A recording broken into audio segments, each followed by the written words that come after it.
जी अस्सलाम वालेकुम students. I hope कि आप मेरी आवाज़ सुन पा रहे होंगे सब स्टूडेंट्स। मैं जो है आज आपके साथ जो है इस वीक का दूसरा सेशन हेल्ड कर रहा हूँ। हम अपने काम का आगाज़ जो है अल्लाह ताला के नाम से शुरू करते हैं। बिस्मिल्लाहिर्रहमानिर्रहीम। रब्बि इश्रह ली सदरी वयस्सिर ली अमरी वहलुल उक़दतम मिन लिसानी यफ़क़हू क़ौली। बिस्मिल्लाहिर्रहमानिर्रहीम। रब्बि ज़िदनी इल्मा। तो स्टूडेंट्स हम शुरू करते हैं अपने काम को। और इससे पहले मैं आप सब बच्चों को जो है बात हाफिज़ साहब, अब आवाज़ आ रही होगी आपको मेरी? जी हाफिज़ साहब, आपने लिखा है आवाज़ नहीं आ रही। मैंने माइक बंद किया होगा शुरू में, लेकिन अब आवाज़ आ रही होगी आपको मेरी। तो प्लीज़ ऑल स्टूडेंट्स कमेंट्स, मेरी आवाज़ सुन पा रहे हैं आप लोग?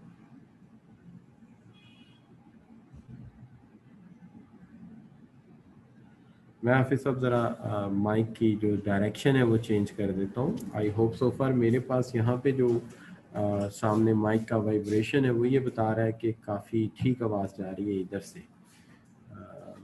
चलिए हम इसको ऐसा करते हैं कि इसका जो माइक का मेन कनेक्शन है वो दूसरी जगह लगा देते हैं आपको। जी आप देखिए, अब ठीक है आवाज़ मेरी? जी हाफिज़ साहब, अब आवाज़ ठीक है?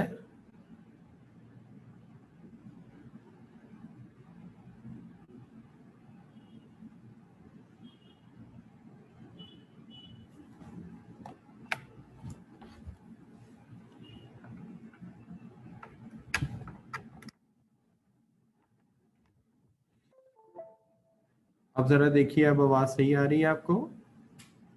अब चेंज द माउस डायरेक्शन।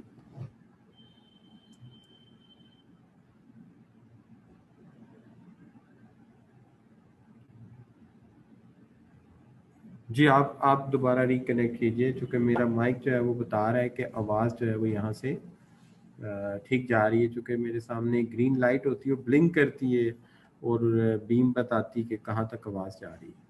तो मैं अपना काम शुरू करता हूँ। बिस्मिल्लाहिर्रहमानिर्रहीम। रब्बि इश्रह ली सदरी वयस्सिर ली अमरी वहलुल उक़दतम मिन लिसानी यफ़क़हू क़ौली। आप तमाम बच्चों को सबसे पहले तो मैं ये बात बताऊंगा कि हमने जो काम शुरू किया था लास्ट डे हम बात कर रहे थे आपके साथ ऑन प्लांट मेंटेनेंस पे। देखिए, प्लांट मेंटेनेंस के हवाले से हमने 5 कॉन्सेप्ट पढ़े थे। मैंने जो दोनों प्रेजेंटेशंस थी वो आपके गूगल क्लासरूम में अपलोड कर दी थी। तो जो मैंने लास्ट डे आपके साथ प्लांट मेंटेनेंस के हवाले से बात की थी। हम बात कर रहे थे last day how to maintain the plant. इसके अंदर हमने ये कहा था कि अगर प्लांट जो है वो अचानक ख़राब हो जाए तो बहुत ज़्यादा वसाइल का नुकसान होता है, वक्त ज़ाया होता है, मटेरियल ज़ाया होता है, कस्टमर डिससेटिस्फेक्शन होती है, काम को रीस्केजुअल करना पड़ता है। और फिर दूसरा मसला ये पैदा हो जाता है कि जनाब जो है आपका ऑर्गेनाइजेशनल इमेज हर्ट होने का मसला पैदा हो सकता है। इस तरह काफ़ी सारे प्रॉब्लम्स जो हैं वो हमें फेस करने पड़ते हैं। अब जहाँ तक सवाल है कि हम इसी मकसद के पेश नज़र कहते हैं कि प्लांट को बर वक्त हमें जो है वो मेंटेन करना चाहिए।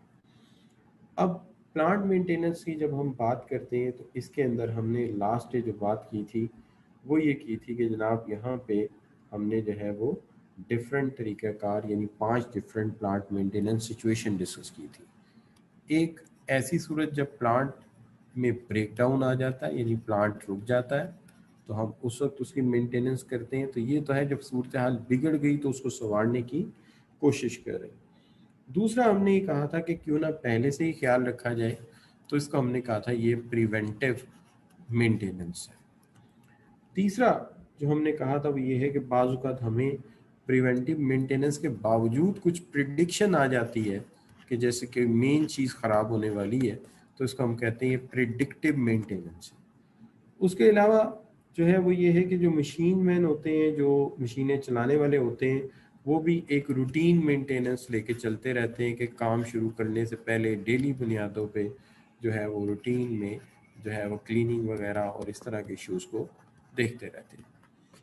इसके बाद जो पांचवी हमारी सिचुएशन है उसके अंदर ये होता है कि हम प्लानिंग कर लेते हैं, यानी हम स्केजुअल बना लेते हैं और उस स्केजुअल की मदद से हम मेंटेनेंस करते हैं। ऐसी मेंटेनेंस को हम प्लान मेंटेनेंस का नाम देते हैं। तो ये 5 तरह की हमने प्लांट मेंटेनेंस में कल बहस की थी। आज का जो हमारा टॉपिक है वो ये है, जिसको हमने नाम दिया है ऑपरेशनल एफिशिएंसी का। सवाल ये है कि हमारे पास मशीन भी है, प्लांट भी है, उसके साथ साथ वर्कफोर्स भी है। दूसरे अल्फाज में कह दीजिए कि हमारे पास पूरे का पूरा एक मरबूत निज़ाम है, हमारे पास पूरे का पूरा एक मरबूत सिस्टम है। सवाल ये पैदा होता है कि क्या ये सिस्टम अपनी पूरी कैपेसिटी पे काम कर रहा है, क्या ये अपनी जो वर्किंग एफिशिएंसी है उस पर पूरी तरह कारबंद है और ये ऑपरेशनली बिल्कुल एफिशिएंटली काम कर रहा है या नहीं कर रहा। देखिए, ऐन मुमकिन है कि इंसान किसी के ज़िम्मे कोई काम सौंप दे और वो अपनी पूरी कैपेसिटी इस्तेमाल ना करे। अमली ज़िंदगी में मिसाल के तौर पे हम एक क्लब से क्रिकेट खेलते थे, तो एक दफ़ा हमें अलाउ किया गया कि आप बाहर के प्लेयर्स को भी खिला सकते हैं। तो 3-3 प्लेयर्स की इजाज़त मिली। तो उसके अंदर किसी लड़के की बड़ी वाकफियत थी या बड़ी फैमिली का लड़का था, वो किसी तरह से जो है वो वसीम अकरम को ले आया। तो हमने कहा कि हमारी तरफ से वसीम अकरम खेल रहा है, अब तो आज तो मैच हम नहीं हारते। लेकिन हुआ क्या कि जो दूसरी टीम है वो बच्चे भी वसीम अकरम के लिए अपने ही थे। तो उन्होंने क्या किया कि वो आए और उन्होंने फ्रेंडली बॉलिंग शुरू कर दी, 1-2 स्टेप लेने और हल्की सी गेंद करा दी। अब उसका मकसद ये है कि भाई ऐसा भी तो हो सकता है एक बंदा हायर किया जाए और पूरी कैपेसिटी इस्तेमाल ना करे, वो पूरी अपनी स्ट्रेंथ इस्तेमाल ना करे। इसी तरह प्लांट है, प्लांट की पूरी एफिशिएंट सिचुएशन जो है उसको अचीव ना किया जाए। तो ये इसी पर ये कॉन्सेप्ट बनाया गया है कि हम इंश्योर करें कि हमारा सिस्टम जो है वो हर सूरत अपनी पूरी पूरी कैपेसिटी, जो पोटेंशियल कैपेसिटी है उस पर काम करे, उसके अंडर काम ना करे। अब इसको हम कैसे डिस्कस करते हैं कि मशीन की एक ऑप्टिमम कैपेसिटी होती है, वहाँ पर अगर मशीन काम करेगी तो हमारी कॉस्ट जो है वो बहुत ज़्यादा मिनिमाइज रहेगी और हमारी प्रोडक्शन जो है वो मैक्सिमाइज रहेगी। तो दूसरे अल्फाज में आप कह लीजिए कि अभी भी हम बात जो कर रहे हैं वो प्रोडक्शन एंड प्रोडक्शन मैनेजमेंट पे ही कर रहे हैं, और प्रोडक्शन मैनेजमेंट के हवाले से plant maintenance and production technology, optimising production technology आज हमारा टॉपिक है। तो हमने यहाँ पे ऑपरेशनल एफिशिएंसी की बात कर रहे थे। इसका बुनियादी कॉन्सेप्ट ये है कि कैपेसिटी मैनेजमेंट, बुनियादी मकसद है capacity management refers to act ensuring that business maximise its potential activities, कि बिजनेस मैक्सिमाइज करे अपनी पोटेंशियल एक्टिविटीज को और प्रोडक्शन को, कि वो मैक्सिमम लेवल पे जाके अपनी एक्टिविटीज को प्रोड्यूस करे और प्रोडक्शन करे at all the time under all the condition, तमाम वक्त पे और under all the conditions. The capacity of business measures how companies can achieve and produce और sell within a given time period. तो ये assess करता है कि कंपनी को कितना, कब और कैसे प्रोडक्शन करना चाहिए और माल बेचना चाहिए। फॉर एग्जाम्पल, एक कॉल सेंटर की कैपेसिटी ये है कि should be 7,000 calls per week. Similarly, a cafe brew 800 cups of coffee a day, and similarly, automobile production line can assemble 250 trucks per month. 250 trucks उन्हें जो है वो हर मंथ जो है वो प्रोड्यूस करने चाहिए। अब इस सेंस में अगर आप देखते हो तो हम ये कहते हैं कि जो आपका कॉल सेंटर का आइडिया है उसके अंदर तो हम ये कहते हैं कि देखिए बात ये है कि 7,000 कॉल्स पर वीक होनी चाहिए। ये हमारी ऑपरेशनल एफिशिएंसी है जो मैक्सिमाइज लेवल पे रहनी चाहिए। इसी तरह जो है हमारी कॉफ़ी शॉप जो है या कॉफ़ी कैफ़े जो है वहाँ पे 800 कप्स पर डे प्रोड्यूस होने चाहिए, और एक महीने में 250 ट्रक्स जो है ये हमारी कैपेसिटी है प्रोड्यूस होनी चाहिए। इसका बड़ा आसान सी एग्जांपल ये है कि आप रोज़ाना स्टडी करते हो, ठीक है। स्टडी करते हो तो क्या होता है, किसी दिन आप कहते हो कि यार आज स्टडी बहुत कम हुई है, ठीक है। किसी दिन आप कहते हो कि आज स्टडी बहुत ज़्यादा हुई है और बहुत अच्छी रही है। अब ये आपको अंदाज़ा कैसे होता है? मेरा ये ख्याल है कि आपने भी अपनी स्टडी के लिए एक ऑपरेशनल एफिशिएंसी तय कर रखी है। कि रोजाना मुझे इतना काम करना है। जब भी आप उससे कम काम करते हैं, आप गैर मुतमईन फील करते हैं कि यार जो मेरी कैपेसिटी थी ना, मैंने उतना काम नहीं किया। और इसी तरह जब आप उससे ज्यादा काम अचीव कर जाते हो तो आप कहते हो हाँ यार आज का दिन बड़ा अच्छा रहा। इसी तरह हर कॉन्ट्रैक्टर ने जो घर कंस्ट्रक्ट कर रहा है उसने अंदाजा किया होता है कि एक मैसन एक दिन में कितनी ब्रिक्स जोड़ सकता है, कितनी ईंटें जोड़ सकता है। इसी तरह स्टूडेंट्स ने अंदाजा लगाया होता है कि हम रोजाना कितने को कॉन्सेप्ट नए और कितने को पुराने कॉन्सेप्ट रिवाइज करते हैं। जब उससे कम रहते हैं तो उन्हें परेशानी होती है कि हम कैपेसिटी से नीचे जा रहे हैं। अब ये जो कैपेसिटी का मामला है, मेरे नज़दीक तो शायद आज इन वर्ड्स के हवाले से आपके लिए नया हो, लेकिन कॉन्सेप्ट के मामले में ये बिल्कुल नई बात नहीं है और कतई नहीं। उसकी वजह ये है कि देखिए, आपने जो है वो सब्जेक्ट पढ़ा था, you see you have studied the subject of micro economics. अच्छा, आपने माइक्रो इकोनॉमिक्स का कॉन्सेप्ट पढ़ा था और उसके अंदर जो है वो हमने कहा कि जो माइक्रो इकोनॉमिक्स का कॉन्सेप्ट है वहाँ पे आपने थ्योरी ऑफ कॉस्ट को अंडरस्टैंड किया था। वहाँ पे आपको याद होगा आपका कॉस्ट का जो थे वो यू शेप्ड थे, इस तरह से these are of U shapes, particularly जब आप एवरेज कॉस्ट को प्रेजेंट करते थे। तो आप ये कहते थे कि अगर किसी प्लांट में प्रोडक्शन जो है वो इस पॉइंट से पीछे की गई तो ये क्या है, ये इसका मिनिमम कॉस्ट पॉइंट है। तो कॉस्ट जो है इससे पीछे रहेंगे, यानी ये x2 अगर आउटपुट है और इस आउटपुट से अगर हम यहाँ पे प्रोडक्शन करेंगे तो आपकी कॉस्ट जो है वो बहुत ज़्यादा होगी। यानी x1 पे कॉस्ट जो है अगर C3 है तो x2 पे कॉस्ट जो है वो C1 है। और यही आपका जो है ये ऑपरेशनल एफिशिएंसी है कि जब आप ऑपरेशनल एफिशिएंसी अचीव कर लेते हैं तो प्लांट की प्रोडक्शन एक ऐसे लेवल पे पहुंच जाती है जहां पर कि आपकी output within the cost minimise हो जाती है, यानी आपकी प्रोडक्शन मैक्सिमाइज हो जाती है और उस लेवल पे पहुंच जाती है जहां पे कॉस्ट जो है वो कम अज कम हो जाए, मिनिमम हो जाए। ठीक हो गई जी बात।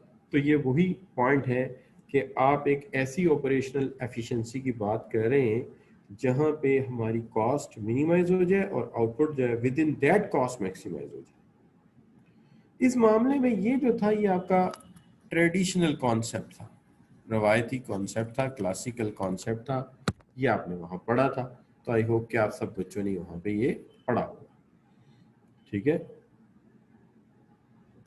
हाफिज साहब आपने इकोनॉमिक्स नहीं पढ़ी, बिजनेस इकोनॉमिक्स यार, सिंपल। ये कैसे हो सकता है, ये तो थ्योरी ऑफ कॉस्ट का सिंपल कॉन्सेप्ट है कि जब आप किसी भी प्लांट को उसके ऑप्टिमम लेवल पे यूज़ करते हो, यानी एक ऐसे लेवल पे आउटपुट करते हो, वहाँ पे जाके कॉस्ट जो है वो मिनिमाइज हो जाती है।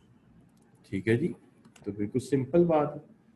ठीक है, इसी तरह सीमेंट फैक्ट्री में होता है। सीमेंट फैक्ट्री में क्या होता है कि जी अगर तो आप 15 मैट्रिक टन सीमेंट बना रहे हो तो आपकी कॉस्ट हाई रहेगी। बाज़ का तो इतनी हाई रहेगी कि मार्केट में 650 का सीमेंट का पैक है तो आपकी घर में ही कॉस्ट 900 रुपये पर यूनिट आ रही है। लेकिन जब आप जो है वो 15 मैट्रिक टन की बजाय प्रोडक्शन जो है वो बढ़ाते हो, लेकर जाते हो आप 45 मैट्रिक टन तक, तो पता लगता है कि यही जो सीमेंट की बोरी है ये 500 रुपये पर यूनिट प्रोड्यूस हो रही है। तो अब ये प्रॉफिटेबल हो गया क्योंकि 650 की बोरी है, 500 प्रोड्यूस हो जाएगी। इसका मतलब है जब हम प्रोडक्शन कम रखते हैं तो कॉस्ट हाई बेयर करते हैं, लेकिन जब हम प्लांट को ऑप्टिमम कैपेसिटी पे यूज़ करते हैं तो जो उसकी कॉस्ट है वो कम होना शुरू हो जाती है। और ये कॉन्सेप्ट आपने माइक्रो इकोनॉमिक्स में बिल्कुल पढ़ा होगा। ऐसा नहीं हो सकता कि टीचर ने ये पढ़ाया ना हो और आप इस लेवल पे पहुंच गए। क्यों जी हाफिज़ साहब, ये तो यार मुमकिन ही नहीं है। आप कहें कि मैंने एवरेज कॉस्ट का कॉन्सेप्ट नहीं पढ़ा और उसके बगैर ही मैंने बिजनेस इकोनॉमिक्स पास कर ली है। मुझे इकोनॉमिक्स पसंद नहीं है, इसलिए मुझे समझ नहीं आई कभी। देखें, ये प्रोफेशनल बात नहीं कर रहे आप। बात ये होती है कि ये जो बातें होती है ना, मुझे पसंद नहीं है, नापसंद है, हाफिज़ साहब, ये वो लोग करते हैं जिन्होंने म्यूज़िक सीखना है, आर्ट सीखना है। तो म्यूज़िक एंड आर्ट वाले लोग तो ये बात कर सकते हैं कि ठीक है जनाब, मुझे क्लासिकल नहीं पसंद तो मैं जो है वो पॉप म्यूज़िक सीखूंगा, और मुझे पॉप नहीं पसंद तो मैं क्लासिक सीखूंगा। जो बिज़नेस प्रोफेशनल होते हैं उनकी फील्ड में जो जो कुछ होता है उनके लिए सीखना ज़रूरी होता है। ये हमारे कोड ऑफ कंडक्ट का हिस्सा है, ये हमारे ज़ाब्ता अखलाक का हिस्सा है कि जो भी नॉलेज हमारी प्रोफेशन की फील्ड में शामिल किया गया है, हम कभी ये क्लेम नहीं करेंगे कि ये हमें आता नहीं है, और कभी भी ये नहीं कहेंगे कि ये हमें पसंद नहीं है। पसंद नापसंद वाली कौन सी बात होती है? डॉक्टर साहब कहें जी मुझे कार्डिक कॉन्सेप्ट पसंद नहीं तो एमबीबीएस कैसे करेंगे? हैं, ऐसी बात नहीं कहते, ठीक है? It's not good. तो इस तरह नहीं कहते, बिकॉज रीजन इज पसंद नापसंद कुछ नहीं होती। प्रोफेशन एक चीज़ होती है, उसके अंदर हर चीज़ सीखनी पड़ती है। और इकोनॉमिक्स एक ऐसा कॉन्सेप्ट है जो थ्योरी ऑफ कॉस्ट, यही तो कॉस्ट एंड मैनेजमेंट अकाउंट्स का सारे कॉन्सेप्ट ड्राइव ही यहाँ से होते हैं।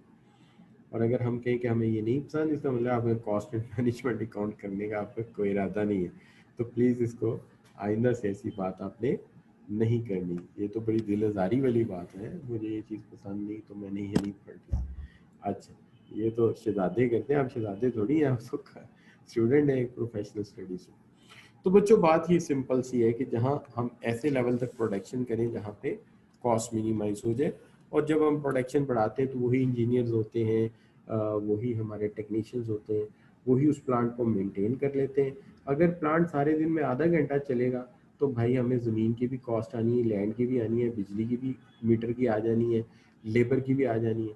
लेकिन अगर वो 8 आवर चलेगा तो ये कॉस्ट तो वही रहेगी, लेकिन प्रोडक्शन ज़्यादा हो जाएगी, बिकॉज आधे घंटे से 7.5 घंटे एक्स्ट्रा चलेगा, और हमें लेबर को वही देना है, हमें मशीन मैन को वही देना है, इंजीनियर को वही देना है, हमें पावर और इलेक्ट्रिसिटी में वही पे करना है। तो नेचुरली हम ज़्यादा आउटपुट अचीव कर सकेंगे। तो ये है सबसे पहला कॉन्सेप्ट। अब जहाँ तक सवाल है हमारा कि हम किस तरह से जो है methods of operational efficiency achieve करते हैं। देखिए, हमें वक्त के साथ साथ अपनी प्रोडक्शन को बढ़ाना तो मकसूद होता ही है, लिहाजा हम देखते हैं कि हमें प्रोडक्शन कितनी करनी है और किस तरह से करनी है। तो देखिए, इसके अंदर सबसे पहली बात तो ये है कि हमें मार्केट में जितना भी प्रोडक्ट चाहिए होता है उसे हमें पूरा करना पड़ता है। इसके अंदर सिंपल बात यह है कि हमें प्रोडक्शन को ऐसे लेवल पे लेके जाना है जहाँ कॉस्ट मिनिमाइज हो, लेकिन उसके साथ साथ हमें जिस चीज़ को मैनेज करना है वो है कस्टमर डिमांड। कस्टमर की डिमांड को पूरा करना है और अपनी प्रोडक्शन कैपेबिलिटी इतनी रखनी है कि जितना ऑर्डर आए उतना प्रोडक्ट दस्तयाब हो मार्केट में। ठीक होगी बात? अब मैं जो बात करने लगा हूँ आप बड़ा जहन खोल के सुनिए इसको ज़रा सोचिए कि मैं एक नया प्रोडक्ट लॉन्च करता हूँ। लेट्स से मैं एक लेट्स आसान सी एग्जांपल लेते हैं कि बाइक का या कार का इंजन लुब्रिकेंट बनाता हूँ, यानी इंजन ऑयल बनाता हूँ। अब मुझे तमाम लोगों को कितनी मेहनत से कायल करना होगा कि जो ऑयल वो यूज़ कर रहे हैं उसकी बजाय मेरा ऑयल यूज़ करें। अब ज़रा सोचिए कि वो लोग जहन बना लेते हैं और उस ऑयल को ख़रीदने चले जाते हैं। अब आगे जाते हैं तो वो ऑयल उन्हें नहीं मिलता, तो वो क्या करेंगे? ऑयल चेंज नहीं करेंगे। क्यों जी? ऐसा होगा कि वो ऑयल चेंज नहीं करेंगे, वो मेरा वेट करेंगे। क्यों जी हाफिज़ साहब? लेट्स सपोज मैंने एक इंजन ऑयल लॉन्च किया है, और इंजन ऑयल लॉन्च किया है और मैंने कायल कर लिया है कस्टमर को कि तुम मेरा ऑयल अपनी बाइक में या कार में यूज़ करोगे। वो जाता है उसके लिए कार ऑयल चेंज के लिए, और वहाँ पे वो इंजन ऑयल दस्तयाब नहीं है। अब क्या होगा? सोचिए, क्या आपने इस बिहेवियर को कभी सोचा है कि क्या होगा? तो देखिए, जहाँ तक हमें नज़र आता है इसमें होगा ये कि जो आप जर्नली ऑब्जर्व करेंगे वो ये होगा कि वो दोबारा कभी भी हमारे से पूछने ही नहीं आएगा। क्यों जी, कुरतुलैन हैं, अनवार हैं, हाफिज शहाब हैं, हमज़ा इकबाल, इमरान, ये तमाम बच्चे ऑनलाइन हैं, कोमल हैं, उसामा है, रुतबा है, सादिया हैं, ठीक है, वजीहा है। तो प्लीज़ आंसर किया करें जब मैं सवाल पूछता हूँ, ताकि मुझे पता चले।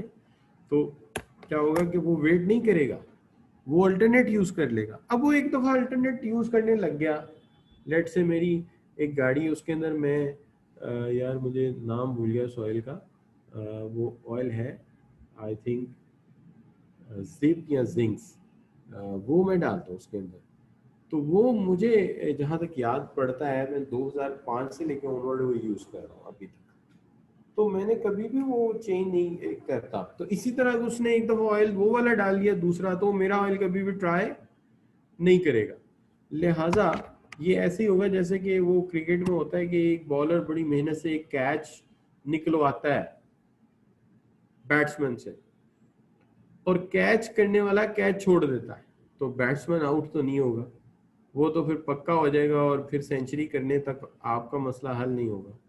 लिहाजा यही बात है कि जब हम ऑर्डर निकलवा लें, कस्टमर कोई चीज़ मांगने आ जाए, तो ये इंश्योर किया जाए कि प्रोडक्शन इतनी हो कि उसके लिए हमारे पास जो है वो प्रोडक्ट दस्तयाब हो सके, चीज़ दस्तयाब हो सके। लिहाजा हमारा ये काम है कि हम इसको चेक करते हैं। लिहाजा हमारे पास इसके लिए मुख्तलिफ़ तरीके हैं, जिसके अंदर एक तरीका जो है वो ये है कि हम एक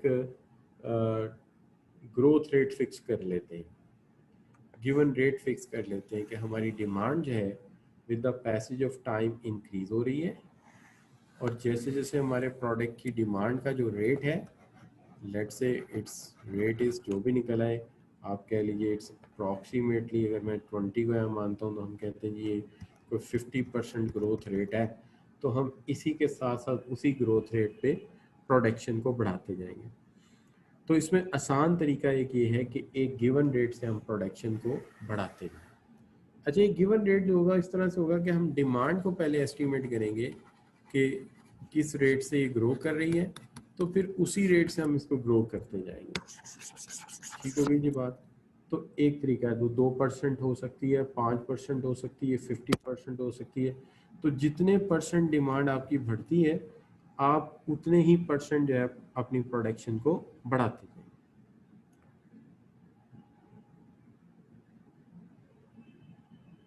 जी रुतबा, बात यह है कि अगर फर्स्ट टाइम बायर है तो फिर तो अभी पहले से उसके साथ लॉयल्टी कोई अटैच ही नहीं है।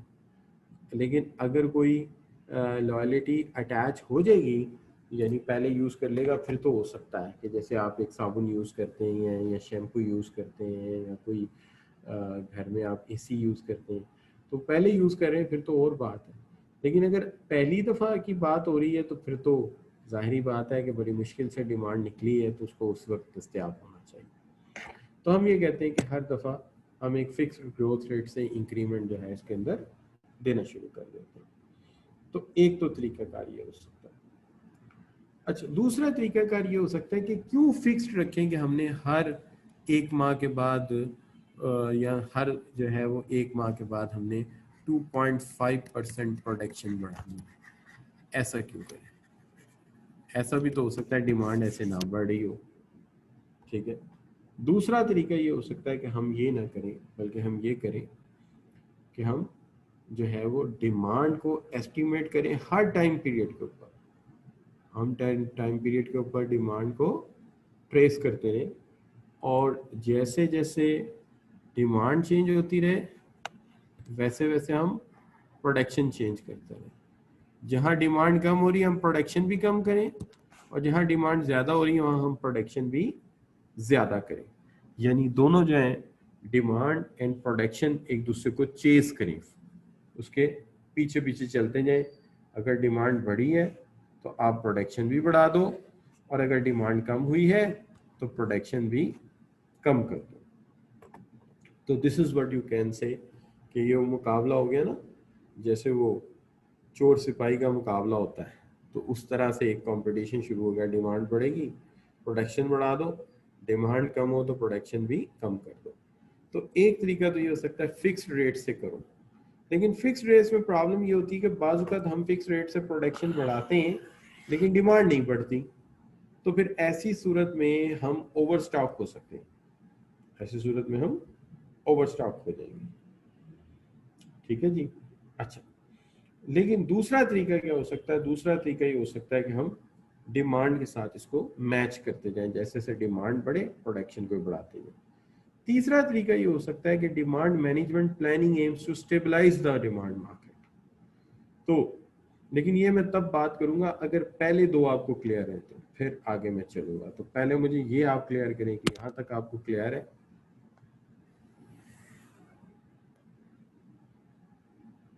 ये रुतबा, बाकी बच्चे क्लियर है? ठीक है, सादिया कह रही ठीक है, किरण कह रही है ठीक है, सही है। तो मैं रिपीट करता हुआ चलता हूँ कि मैंने फिक्स कर दिया कि हर सेशन या हर एक माह के बाद 2.5% प्रोडक्शन बढ़ाऊंगा। तो इसको आप कहेंगे कि आप एक गिवन रेट से प्रोडक्शन को बढ़ा रहे हैं, गिवन रेट से, फिक्स रेट से। दूसरा, मैं कमिटमेंट करता हूँ कि जितनी मेरी डिमांड चेंज होगी ना, मैं उतनी ही प्रोडक्शन चेंज करूँगा। डिमांड बढ़ेगी तो प्रोडक्शन बढ़ा दूंगा, डिमांड कम होगी तो प्रोडक्शन भी कम कर दूंगा। ये दो तरीके हैं। ठीक हो गई जी बात? तो ये दो तरीके हैं मेरे पास।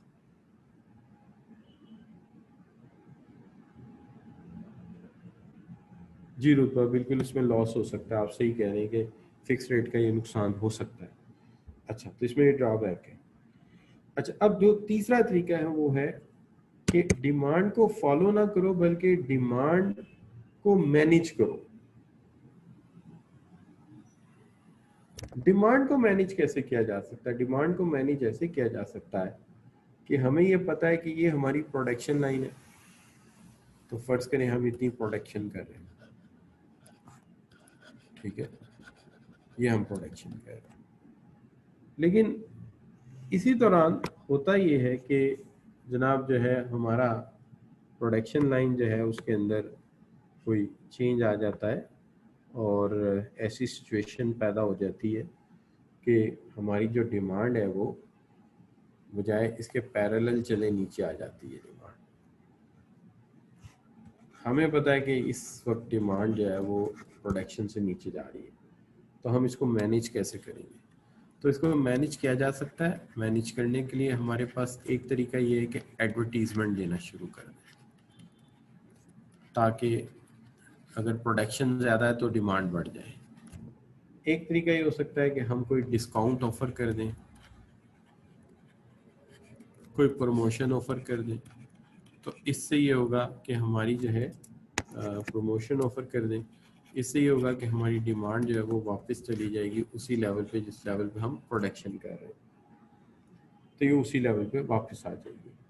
तो हम इसको कहते हैं, ये हमारी क्या है, शाबाश, ये हमारी जो है वो आप कह सकते हैं कि this is one of the way of doing the things. इस तरह से हम चीज़ों को मैनेज कर सकते हैं। तो अब ये हमारे जो हैं वो तीन तरीके हो गए। जी, सुपरमार्केट में हाफिज़ साहब अक्सर ऐसा होता है कि जिस चीज़ को देखते हैं कि इसकी सेल नीचे आ रही है, प्रोडक्शन ज़्यादा है, तो वो उसके ऊपर स्कीम ऑफ़र कर देते हैं या कोई प्रमोशन ऑफ़र कर देते हैं। तो तीन तरीके कौन कौन से हैं? एक तरीका है जिसके अंदर हम फिक्स्ड रेट से बढ़ा देते हैं प्रोडक्शन को, एक अंदाज़ा कर लेते हैं कि कस्टमर की डिमांड बढ़ेगी इतनी, तो उतनी हम प्रोडक्शन बढ़ाते जाते हैं मंथली, क्वार्टरली। दूसरा तरीकाकार ये है कि हम डिमांड देखते रहते हैं और उसके मुताबिक अपनी प्रोडक्शन को इक्वेट करते रहते हैं। और तीसरा तरीका ये है कि हम डिमांड को मैनेज करना शुरू कर देते हैं कि जहाँ डिमांड कम हुई है वहाँ एडवर्टीजमेंट देना शुरू कर दी, कोई और काम शुरू कर दिया, प्रमोशन देनी शुरू कर दी। तो इस तरह से हम अपना काम चलाते हैं। अब ये तीन चीज़ें आपके सामने हमने रख दी जिस तरीके से हम डिमांड और प्रोडक्शन को मैच करते हैं।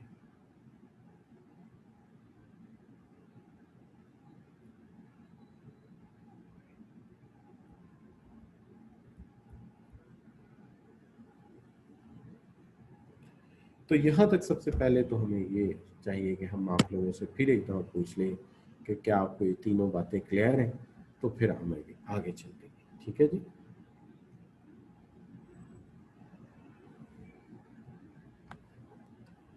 जी शाबाश। तो रुतबा कह रहे हैं गॉट इट सर, तो साहब कह रहे हैं कि बेहतर है, और किरण कह रही है कि ठीक है। तो यहाँ तक हमें बात क्लियर हो गई। अब हम चलते हैं, बात करते हैं आपकी किताब के हवाले से। एक किताब मैंने चूज़ की है जिसमें पढ़ा रहा हूँ आपको, वो भी मैं आपको सेंड करूँगा। उसके मैंने चैप्टर वाइज PDF नोट्स सब जो है वो समअप किए, तो ये भी मैं आपको सेंड करूँगा इंशाल्लाह। ये है मैनेजिंग ऑपरेशनल कैपेसिटी। अब ये समझ लीजिए कि ऑपरेशनल कैपेसिटी को प्रैक्टिकली मैनेज कैसे किया जाता है। अभी तक जितना कॉन्सेप्ट आपने पढ़ा था ना, वो सारा थ्योरी थी। अब ये मैं आपको एज अ आर्ट सिखा रहा हूँ कि ये काम होता कैसे है, डिफरेंट बिजनेसेस इसको किस तरह से करते हैं, मैनेज कैसे करते हैं। How managing the operational capacity, operational capacity businesses कैसे मैनेज करते हैं। देखिए इसके 3 तरीके हैं। एक तरीका है जिसको हम कहते हैं फ्लेक्सिबल मैन्युफैक्चरिंग सिस्टम, और दूसरा तरीका है जिसको हम कहते हैं क्यूइंग थ्योरी, और तीसरा तरीका है जिसको हम कहते हैं फोरकास्टिंग। ये 3 तरीके। देखिए एक तो वैसे ही बास प्रोडक्शन ऐसी होती हैं जिसके अंदर इतनी फ्लेक्सिबिलिटी होती है कि हम फ्लेक्सिबल मैन्युफैक्चरिंग सिस्टम से काम लेते हैं। जैसे मिसाल के तौर पे हमारे पास तो है वो, फर्ज कर लीजिए कि जो है वो डिफरेंट मशीनें हैं। जैसे ये मेरे पास एक मशीन है स्टील मेकिंग की, ये एक मशीन है स्टील मेकिंग की। तो मैं इसकी मदद से इस सिस्टम में ऐसी प्रोडक्शन कर सकता हूँ जिसके अंदर जो फीचर आप डिमांड करें मैं ऐड कर सकता हूँ, और जो फीचर आप ना चाहें वो मैं ऐड नहीं करता। ठीक है जी। तो इसको हम कहते हैं ये फ्लेक्सिबल मैन्युफैक्चरिंग सिस्टम। कहते हैं is a production system that is design to easily adopt to changes in the type and quantity of production being manufactured। ये आसानी से टाइप और मैन्युफैक्चरिंग दोनों में फ़र्क डाल सकता है। कि अगर आप मुझे कहें कि जनाब आप मुझे इस मशीन से ये वाला रोबोट बना दें जो चीज़ों को पिक करता है, तो मैं वो बना दूंगा। फिर आप मुझे कहते हैं कि आप मुझे वो रोबोट बना दें जो पेंटिंग का काम करता है, मैं वो कर दूंगा। फिर आप कहते हो मुझे कोई ऐसा रोबोट बना दें जो कि चीज़ों को ऑब्जर्व करता है और रीड आउट करके हमें इसका डील करता है, तो मैं उसी को आल्टर करता हूँ और उसके अंदर चेंज करके उसको ये चीज़ बना देता हूँ। तो इसको हम कहेंगे ये फ्लेक्सिबल मैन्युफैक्चरिंग यूनिट है, जिसके अंदर मशीनें हैं, स्टील कटिंग मशीनें हैं, इलेक्ट्रॉनिक मशीनें हैं, लेकिन हम उसकी मदद से जो प्रोडक्शन है उसकी टाइप भी बदल सकते हैं और उसकी तादाद भी बदल सकते हैं, दोनों चीज़ें बदल सकते हैं। तो इस तरह की जो मैन्युफैक्चरिंग है इसको हम फ्लेक्सिबल मैन्युफैक्चरिंग सिस्टम का नाम देते हैं। आमतौर पे ये जो फ्लेक्सिबल मैन्युफैक्चरिंग सिस्टम होता है, ये होता है उन मशीन्स को बनाने के लिए जो प्रोडक्शन के लिए फर्दर इस्तेमाल होती है। जैसे रोबोट्स हो गए, तो रोबोट्स बनाने के जो कारखाने हैं वो रोबोट्स ज़रूरत के मुताबिक बनाते हैं। कुछ ऐसे रोबोट्स हैं जो जंगों में वेपन उठाने के काम आते हैं, कुछ ऐसे रोबोट्स हैं जो गाड़ियों पे पेंट करने के काम आते हैं, कुछ ऐसे रोबोट्स हैं जो चीज़ों को पिक करके अपनी जगह फिक्स कर देते हैं, जैसे ये रोबोट्स। तो ये प्लांट एक ही है, लेकिन उस प्लांट से मुख्तलिफ तरह की चीज़ें बनाई जा रही हैं और मुख्तलिफ तादाद में चीज़ें बनाई जा रही हैं। तो हम इसको कहेंगे ये फ्लेक्सिबल मैन्युफैक्चरिंग यूनिट सिस्टम है, जिसको FMS आप कह सकते हैं। तो आई होप के तमाम बच्चों को पहले तो FMS की समझ आए कि ये चीज़ क्या है। जी किरण बेटी, कोमल, सादिया, रुतबा और हाफिजा, क्लियर है जी। तो मैंने रोबोट की मिसाल दी कि डिफरेंट रोबोट बनाने हैं, लेकिन हमारे पास तरीकाकार सेम ही है।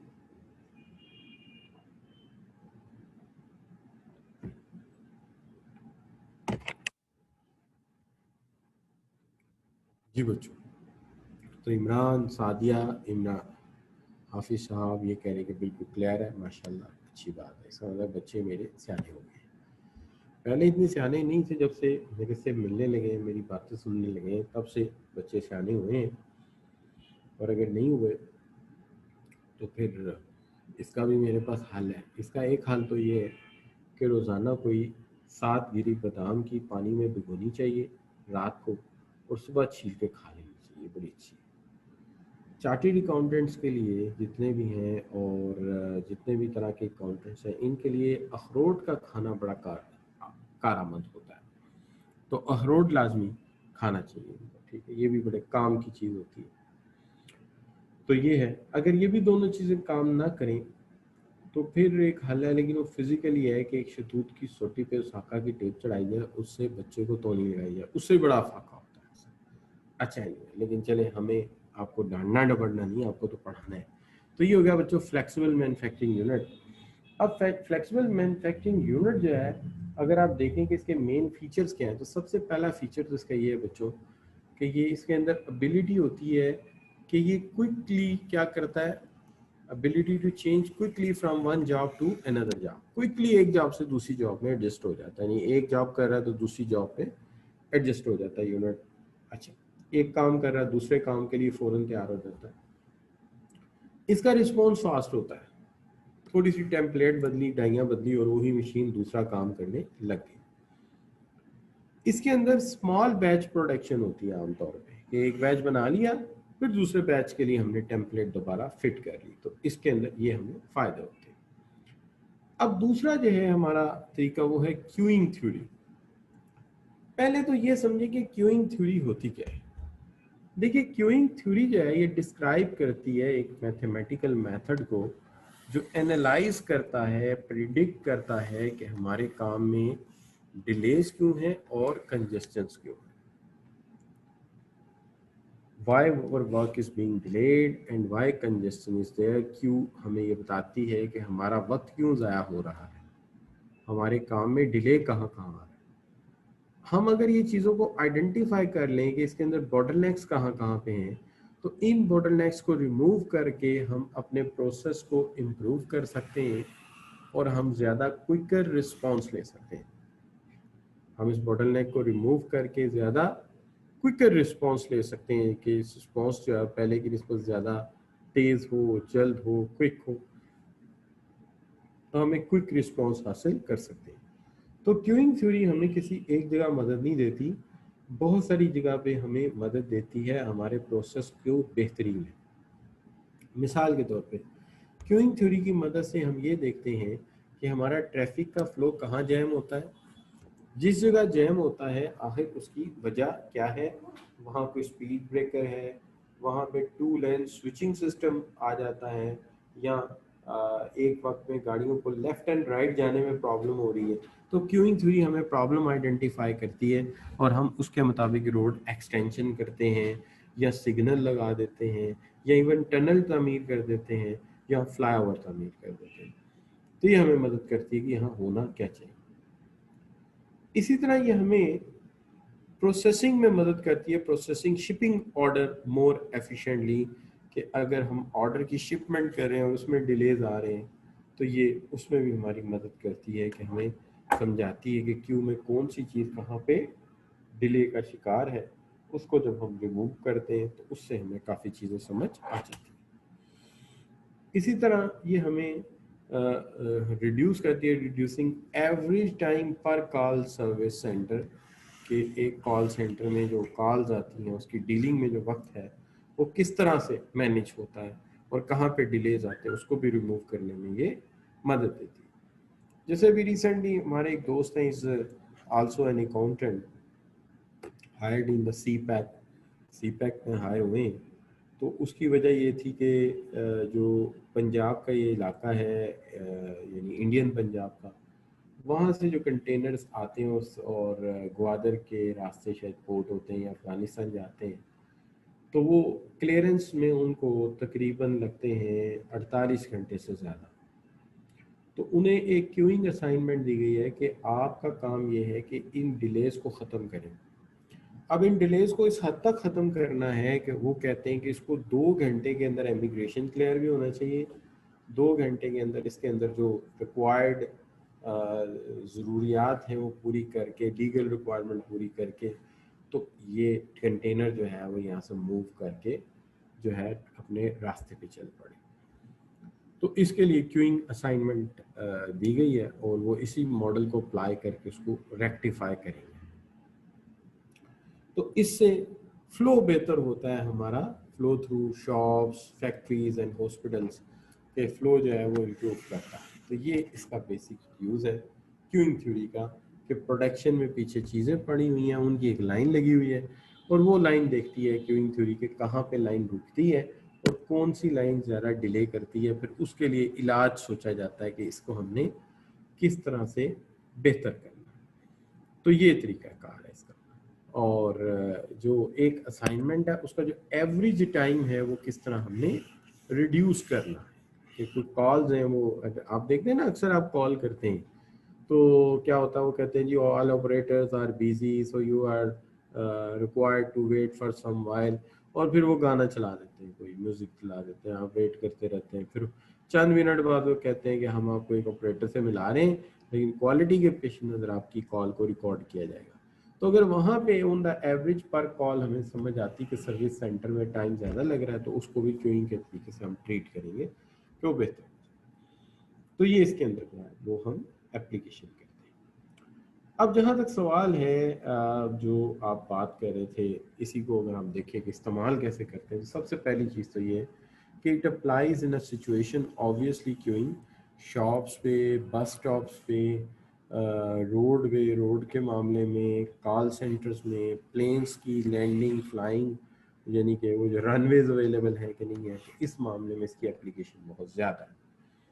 क्योंकि जहाज़ कोई ऊपर है बेचारा आधे घंटे से वेट कर रहा है, उसको रनवे ही नहीं मिल रही, और दूसरा जो है वो भी है उसको रनवे मिल गई है। तो ये क्यूइंग थ्योरी यहाँ पे अप्लाई की जाती है कि देखा जाएगा किसको पहले आपने क्यों प्रायोरिटी दी।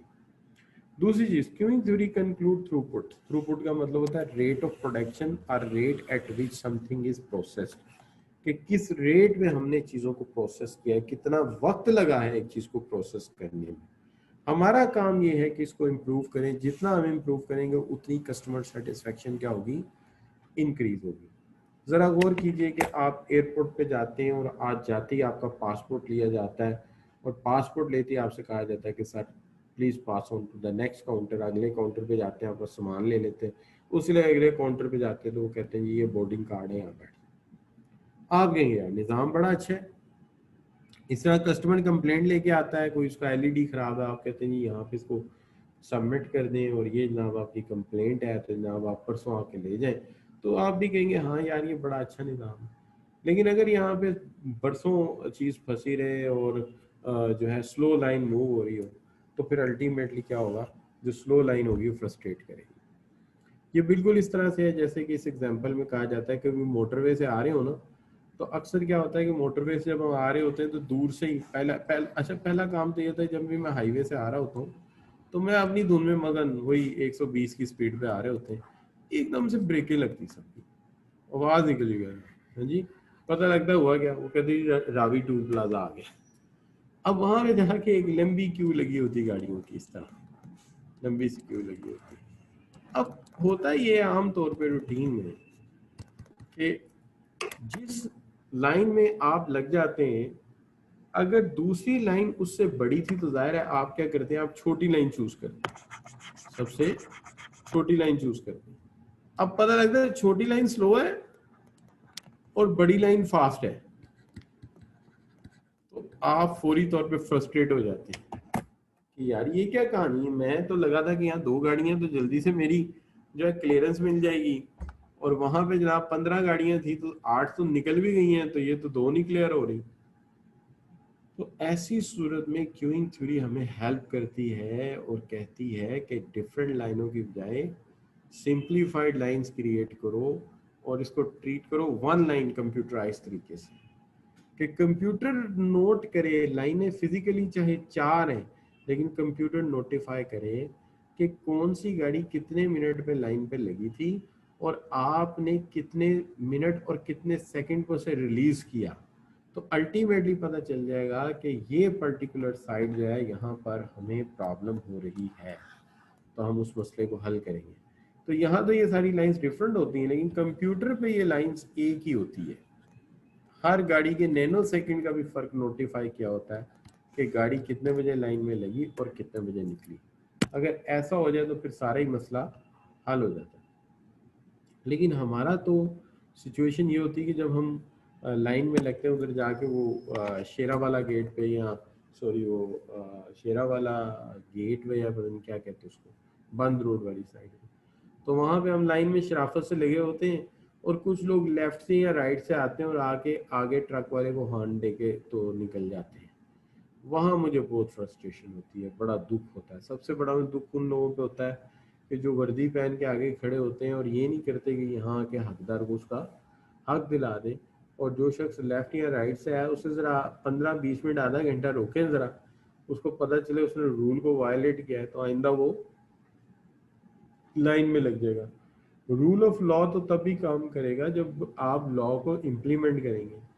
जब सारी कंप्रोमाइज कर देते हैं, हम भी ब्रेक मार देते हैं, वो भी बीच में आ जाता है, तो क्या मजा आया। एक बंदा जो है पीछे 15 सीट्स पीछे वेट कर रहा है कि यार मेरी बारी आ जाए, और दूसरा बंदा जो है वो ब्रेक लगा के, तो जनाब जो है वो आपकी ब्रेक लगवा के आगे जंप करके आगे निकल जाता है। तो अल्टीमेटली इससे काफ़ी फ्रस्ट्रेशन होती है देखने वालों को। जबकि कंसीडर उसे सेम क्यू होना चाहिए, एक क्यू में रिकॉर्ड होना चाहिए कि कौन सा बंदा कितने बजे लाइन में लगा है। इस मामले में बहरहाल बहुत सारे जो हैं बैंक्स, एयरपोर्ट चेक इन और लार्ज पोस्ट ऑफिस जो है वो उन्होंने इस सिस्टम को इम्प्लीमेंट कर रखा है, ताकि ये मसला जो है इसको डील किया जा सके कि ये कैसे हैंडल होता है। तो ये एक चीज़ है। हाँ, अलबत्ता अगर क्यू लंबी हो जाए, जैसे मुझे याद है कि मैं स्कूल में पढ़ता था, तो उस ज़माने में हमने सुना था कि कैनेडियन एमिग्रेशन खुला, तो बहुत सारे लोगों ने कैनेडियन एमिग्रेशन अप्लाई किया, तो पता लगता था कि 2 माह बाद इंटरव्यू आ गया है, 6 माह बाद आ गया, और लोग कनाडा चले जाते हैं। फिर जब हम कॉलेज पहुंचे तो पता चला कि इसमें 3 साल लगते हैं। फिर हम यूनिवर्सिटी पहुंचे तो पता चला कि इसमें 5 साल लगते हैं।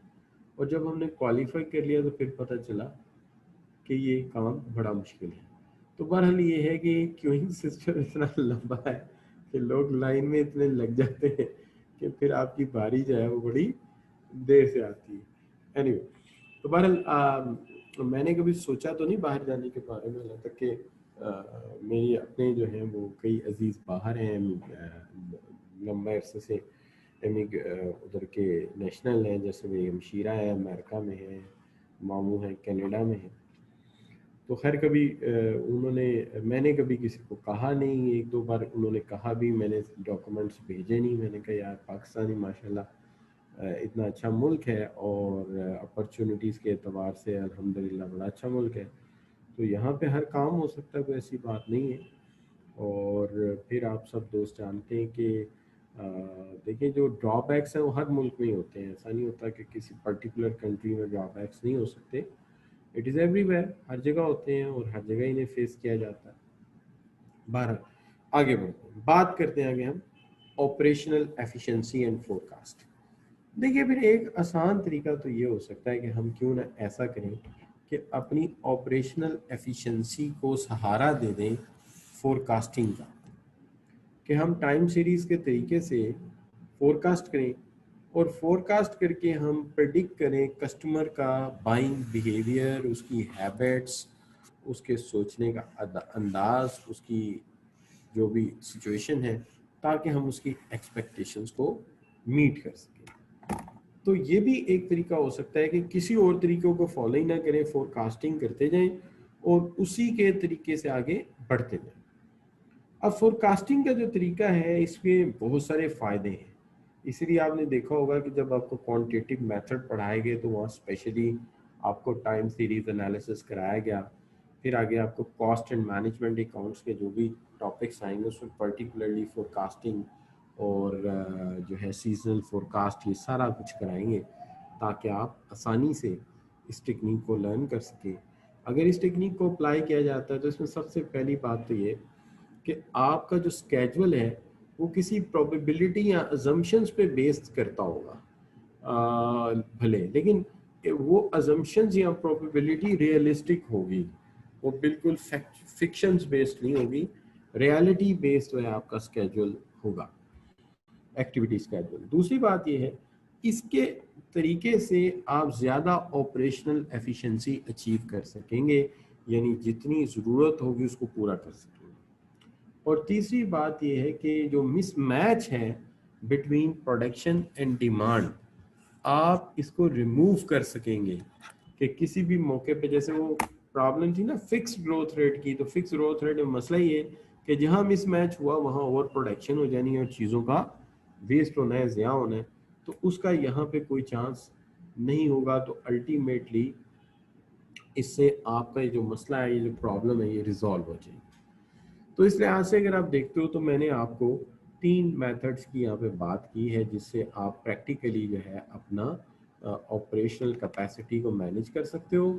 एक तरीका फ्लेक्सिबल मैन्युफैक्चरिंग का, जिसके अंदर जो है आप एक ऐसा प्लांट लगाते हो, एक ऐसा सिस्टम लगाते हो कि जिस तरह की चीज़ चाहिए वो फीचर ऐड कर दो और जितनी मिकदार में चाहिए उतनी मिकदार में प्रोड्यूस कर दो। दूसरा क्यूइंग का तरीका है जिसके अंदर हम क्यूइंग लगा के देखते हैं कि कहाँ हमारा काम डिले हो रहा है, उसको रिमूव करते हैं। और तीसरा तरीका फोरकास्टिंग का है। तो ये हो गया जी हमारा मैनेजिंग ऑपरेशनल एफिशिएंसी। लेकिन यहाँ पे एक बड़ा अहम बात जो करने वाली है वो मैं आपके साथ ज़रूर डिस्कस करूँगा। ये सारे पॉइंट्स मैंने डिस्कस किए हैं बड़ी तफसील के साथ, ठीक है जी। तो यहाँ तक अगर आप यस कर दें पहले के समझ आ गई है तो फिर हम आगे बढ़ते हैं।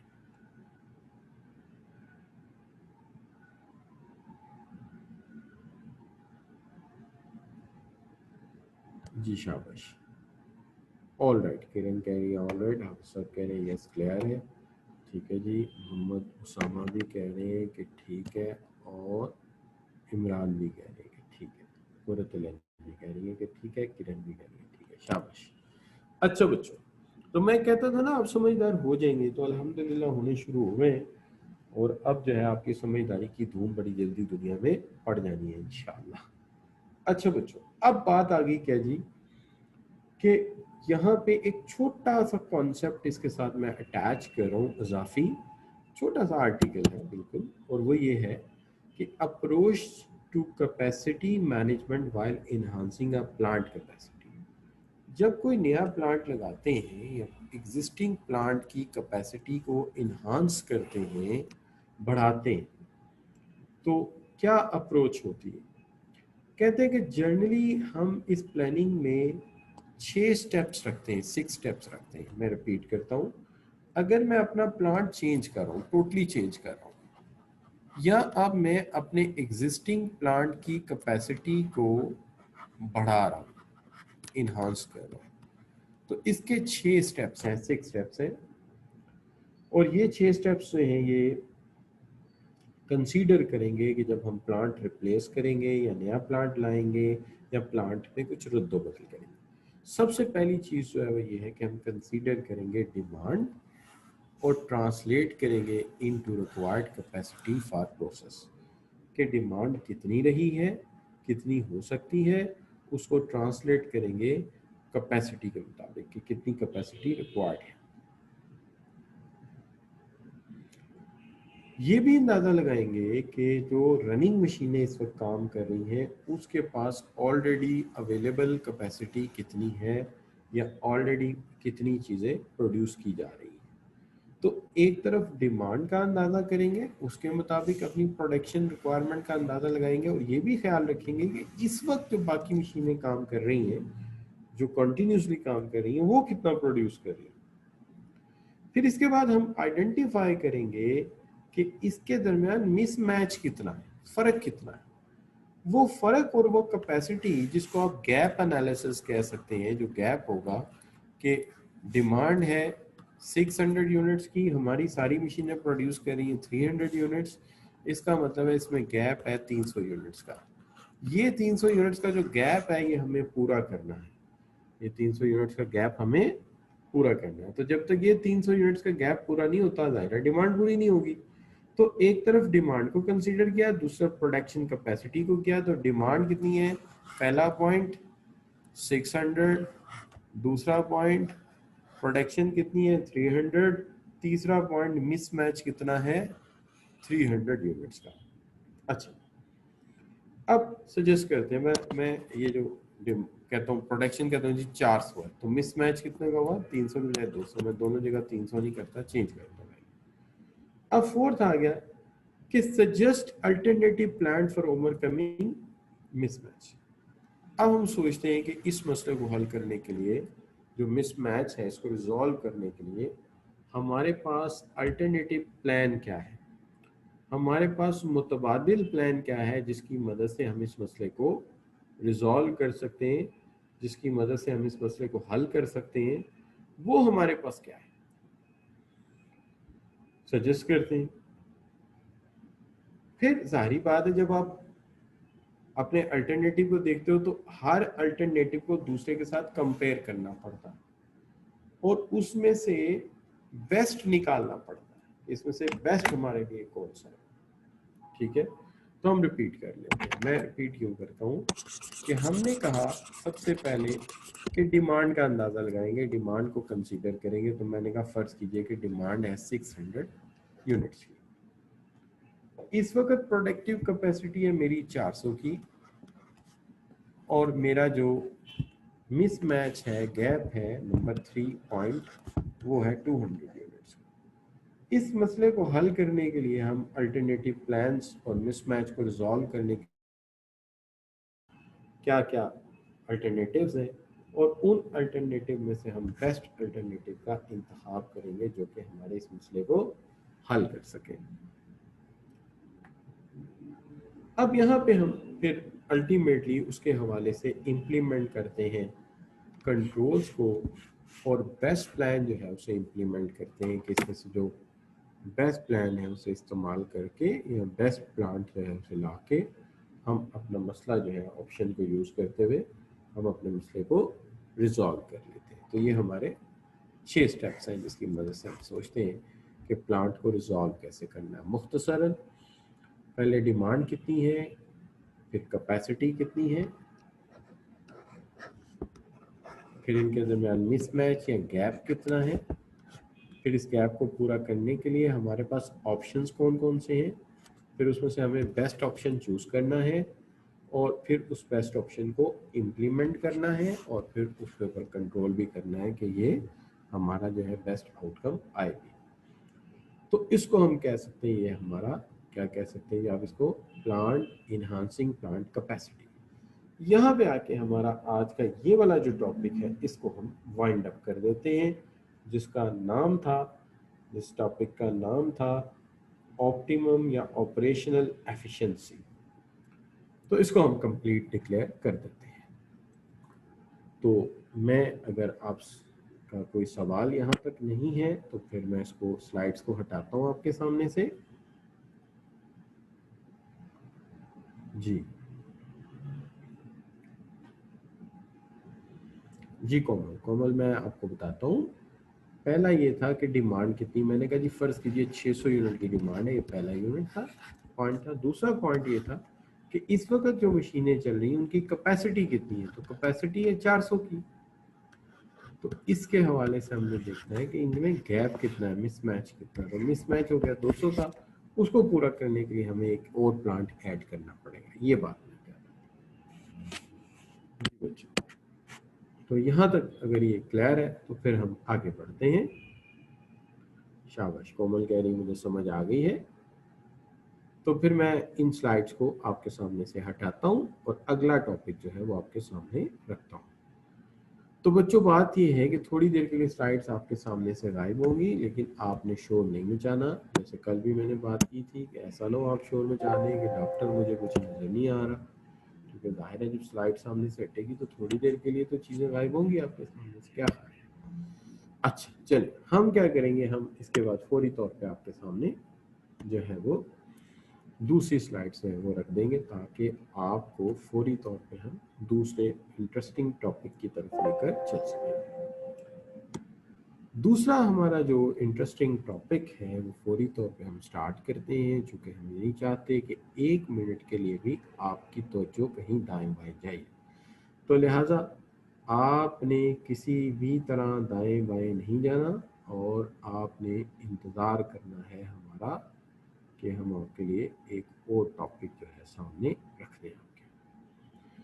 ये टॉपिक जो है फौरी तौर पे आपके सामने रख दिया गया है। ये जनाब आपके सामने आ गया। यहाँ हमने स्लाइड शेयर का बटन दबाया और हम बात करने लगे हैं आपके साथ।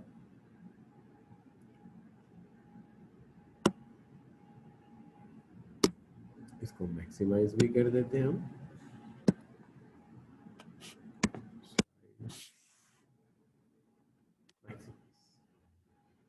तो देखिए, जहाँ तक ताल्लुक है, हमने बात यहाँ पे ये करनी थी कि प्रोडक्शन क्या है, क्वालिटी इश्यूज क्या है, रिसोर्स बेस्ड कंपटीशन क्या है और परफॉर्मेंस इंडिकेटर्स क्या है।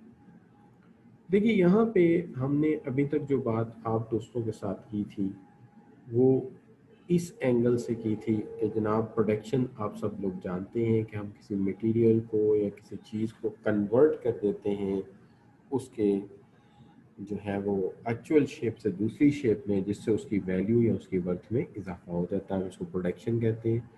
सिंपल बात यह है कि हम मटेरियल को प्रोसेस करते हैं और प्रोसेस करके उसको आउटपुट में कन्वर्ट कर देते हैं।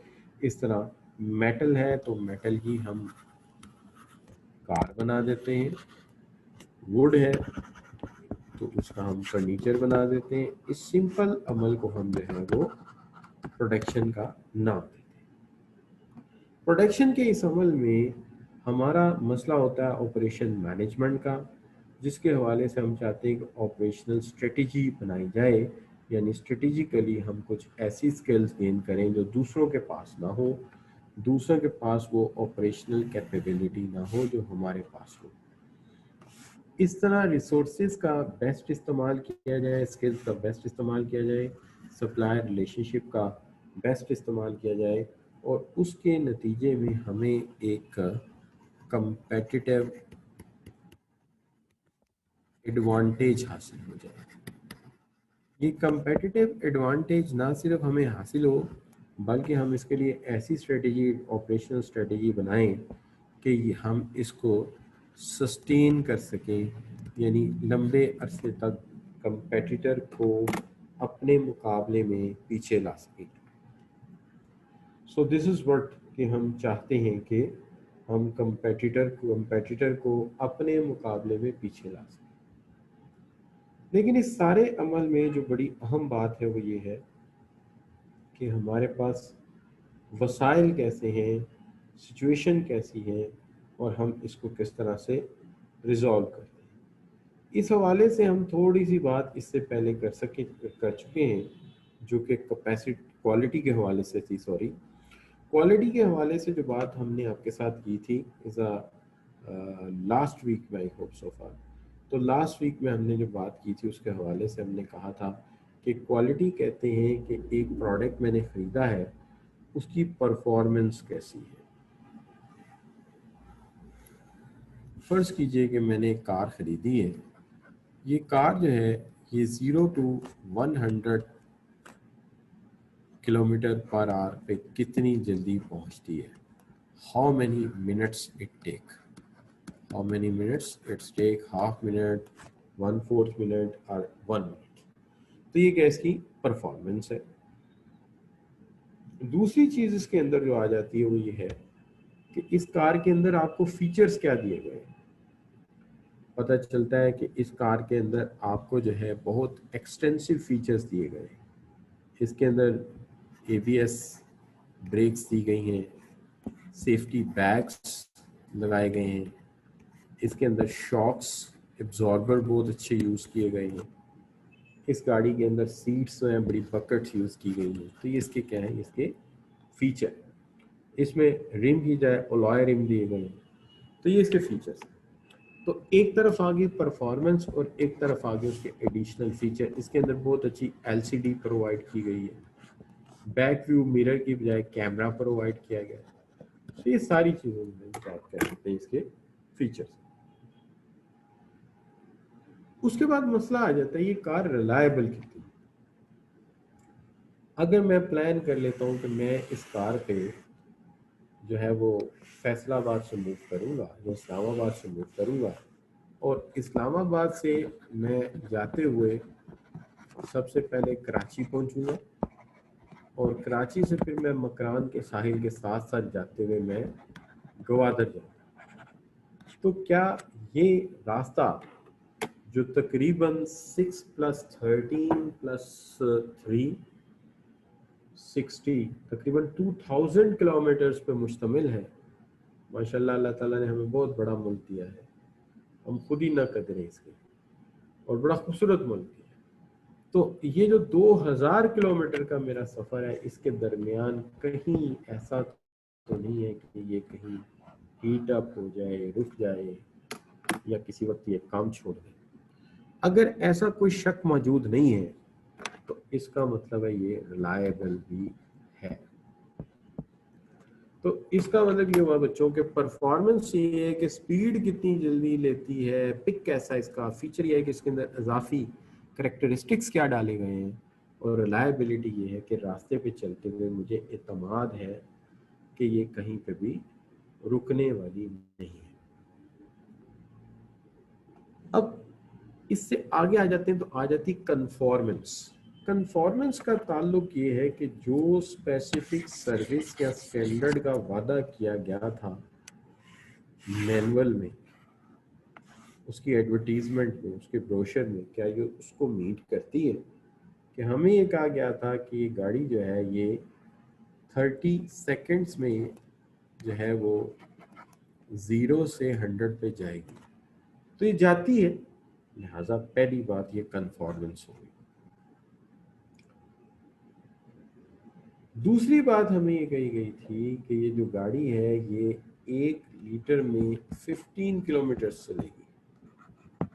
ये बात भी करती है, ये बल्कि 18 पे जा रही है, 17 पे, तो हम कहते हैं कि ये कंफॉर्मेंस ऑफ क्वालिटी भी इसके अंदर मौजूद है। हम मानते हैं कि वाकई ये क्वालिटी मीट करती है।